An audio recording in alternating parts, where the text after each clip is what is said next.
2024 दुनिया भर के मसीहियों के लिए मुश्किलात भरे लम्हात का साल था।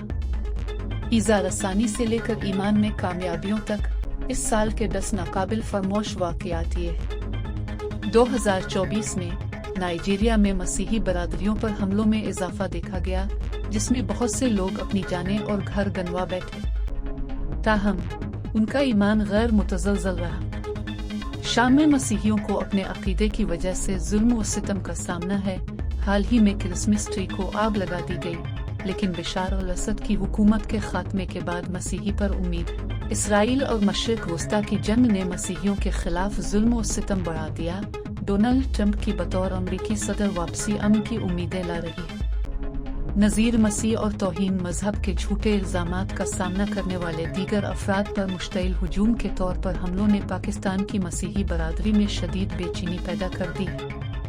बंदरबन बांग्लादेश में क्रिसमस के मौके पर क्रिश्चियन त्रिपुरा बरादरी से ताल्लुक़ रखने वाले कम अज़ कम 17 घरों को मुबैना तौर पर नज़र आतिश कर दिया गया।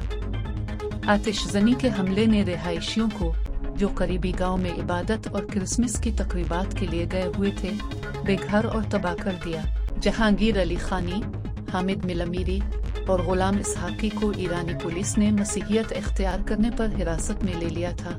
उनकी गिरफ्तारी के बाद से उनका मकाम नामालूम है और हुक्काम ने उनके अहल खाना की बार बार दरख्वास्तों के बावजूद उन्हें कानूनी नुमाइंदगी तक रसाई से इनकार कर दिया है। भारत में मसीहियों को उनके अक़ीदे की वजह से, खास तौर पर रियासत मणिपुर में जुल्म व सितम का सामना है।